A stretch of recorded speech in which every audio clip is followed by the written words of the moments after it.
I was curious. It's like, does he have blood in his shirt? Yeah, this is the shirt, the pants, the shoes. So that's your dad's blood? Yeah.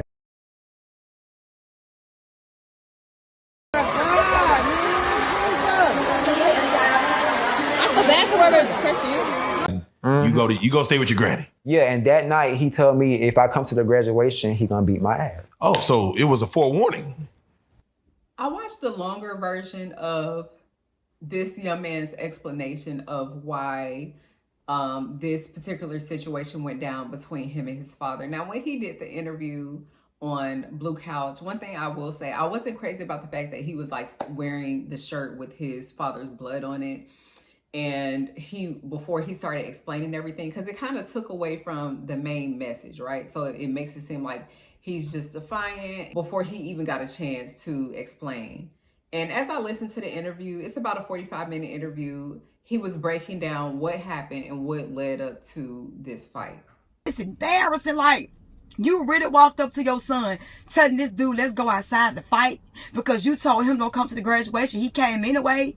And the reason why he came on the strength of his mom and grandma, because they begged him to come because he wasn't going to come to support his brother, all because of the dad don't like him. And y'all know why the dad don't like the boy, really, because he's gay. And I listened to the boy's testimony. I went on his page, just do a little research to see, like, what's the disrespectful child? Is he rebellious? Do he not listen? Like, what's wrong? You know what I'm saying? I'm like, nah, I'm not getting that from him. I don't think I'm getting that he's gay. He be in his own little world, and they can't accept that he's gay. The dad can't accept that he's gay.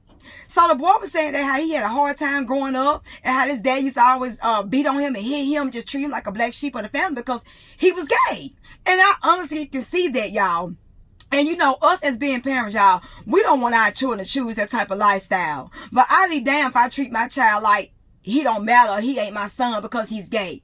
And for that dad to get his ass up, to go to his son and bend down top, let's go outside, and then he swung on him first, nigga, you deserve your ass whooped. Initially, it was a lot of things going on at the house. So a week prior to the graduation, he had went to stay with his grandmother.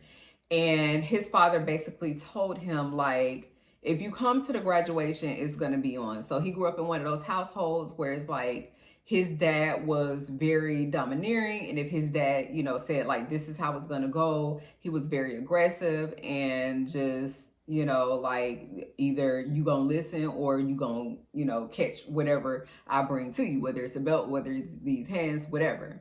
Now, the fact that they were in public and the dad did not have enough sensibility to be like, let me wait until we get home to handle this, or at least not push him.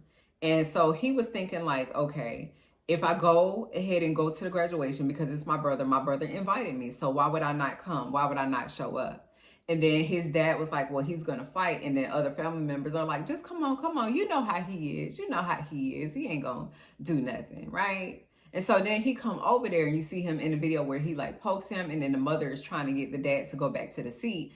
And he explains in his interview, like his mom is always trying to get the dad to calm down or not do this. Don't say that. Don't do this. And you know, you have those relationships where the woman is always trying to calm the man down from doing things that he know that he shouldn't be doing, right? So in the video, he talks about like the weight difference between him and his dad. He weighs about 146 and his dad weighs about 140, which means that his dad is slightly a little bit smaller than him, about 6 pounds. Now, the dad comes up to him and he pokes him and basically like he said that his dad told him like, we need to go outside and we need to talk and we need to handle this. And then you see where he's just like provoking and he, you know, like do something like this. And then next thing you know, all you seen was just like commotion, motion, right? Then the mom's on the stairs. She's trying to like break them apart. And it's no breaking them apart. Like, you're talking about two full grown men. Like, just being honest, I absolutely wouldn't have even tried. Like, if you have ever tried to break up a fight before, it is the worst. I tried to break up a fight before, and when I felt one fist like this, like slide past my, I was like, oh, never again. I'm gonna stand over here and I'm gonna let y'all finish. So, the lady's trying to pull them apart and pull her out of the way. They end up fighting to the point where this fight gets all the way down the stairs, y'all. And then it eventually ends up on the graduation floor where the son is graduating. And I know he probably like, I can't bring my family nowhere. I can't take my family nowhere, right? And that can be really embarrassing because after 4 years of high school, this is not a mini size stadium. So it's a good size stadium where everybody's family is there. And then if you look on the floor and see the size of the students graduating, it's a decent amount of people in this stadium, in this building. Father threatened him and was basically like, I better not see you at the graduation. Now, this young man, because he has gone live to talk about the event, this young man is 20 years old, okay? And some of you parents need to stop laying your hands on your children, especially when they get adults. Some of you think that you can still discipline kids the way you used to discipline them when they were 5 and 6, not recognizing and not respecting the fact that they are full-grown adults. But that's another story. So the father went and, was tapping him on the shoulder, provoking him, saying, what are you going to do? What are you going to do? And the young man had it, and he decided to lay the paws on his father. And at the end of it, the father looked like he looked like he had been through there. Okay. The son took him through there. The son is gay. So if you look at, his videos, you can tell right off the bat as soon as they play. Now, I don't know if this looks like more than just a one-time incident. It looked like something that built up over years and years and years of tension. Maybe him having to deal with verbal abuse. Maybe him having to deal with being ostracized because of his sexuality. Maybe, just aside from the regular father-son type of pressure, it just looks like it was so much more to the story. And like I said, if his father didn't have the discernment to say, let's wait until later, I can only imagine how he is behind closed doors.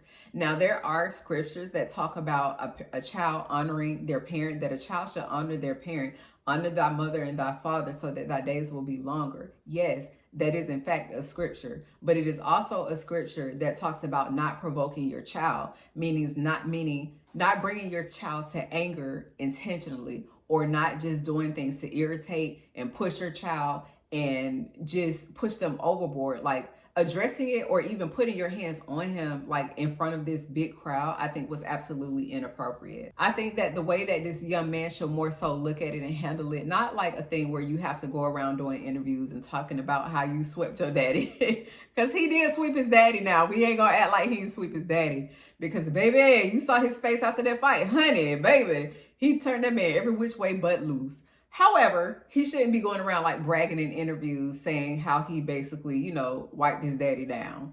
I think that it doesn't benefit the family. The family doesn't win when the family feuds. So at some point, I think that maybe they should come together and just like sit down and talk about that. But then from the way that he describes it, like his father is not one of those people where you can sit down and talk to. And y'all know what I'm talking about. When you have those parents that are just like old school parents and they don't want to talk, it's just their way, the highway, no way. And it's like no reasoning with them. And you have to give a little bit of give, a little bit of take in any relationship, and with a child and a parent, because it's not going to always be easy. But even a dog demands respect. So any human that's walking this earth, at the end of the day, they want to feel respected. They want to feel loved. They want to feel cared about. They want to feel important. And he didn't, with him already being gay, he was saying that one of the things that he felt like in that video was that he had to defend himself even on a deeper level, more on that level, because for the people watching, it's like, okay, I'm a gay boy, so you can't just push me around and do anything you want to me, even if you are my father, even if you do feel like you want me to step outside and talk to you. And he said that he really didn't want to, fight his father. So I just, for the community as a whole, it wasn't a good thing just to see father and son like fighting at the graduation, and them both eventually getting arrested, and just to imagine like what kind of feud that brings behind the camera and for years to come. You know, that's just definitely going to be a situation. A lot of times you have kids that grow up in families and they're either the brunt of the joke or just like horrible parenting where the parent feels like because they're a child, they don't have feelings, they don't have an opinion, they don't have a say-so. And then all of those years of anger just harbored up. And then this is the type of situation that you get, and this is how it, you know, unspills and it comes out, which is very, very sad. I think some counseling needs to be, you know, had in this situation. And he may have had, you know, things like this happen around family members, but in the Black family, in the Black community, you will have a lot of people that's like, I'm just gonna, you know, stay out of it. I'm gonna mind my business. They see what's happening and they see what's going on with the child, but they choose not to do anything. And therefore the child is the one that suffers in the end. And they grow up and have all of these different problems and different emotions that have just been suffocated for all these years. I really want to know your thoughts on this situation. Do you feel like the son was well within his rights to defend himself, or do you feel like the father should have responded the way that he responded? If he wasn't being respected in his house and he already told him like, listen, if you come to his graduation, I'm getting with you. Do you feel like he had the right to approach him and start and provoke the fight? I want to know your opinions in the comments below. Thank you guys so much for watching and tuning in. Please like, please comment, subscribe, do whatever you can to support the channel. I really appreciate you guys. Until next time, love, peace, and blessings. And I saw a lot of provoking publicly, because at the end of the day, even if the son like boys, don't forget that it's still a man. You see how he manhandled your ass, and that's still a man. And one thing a man don't tolerate is disrespect.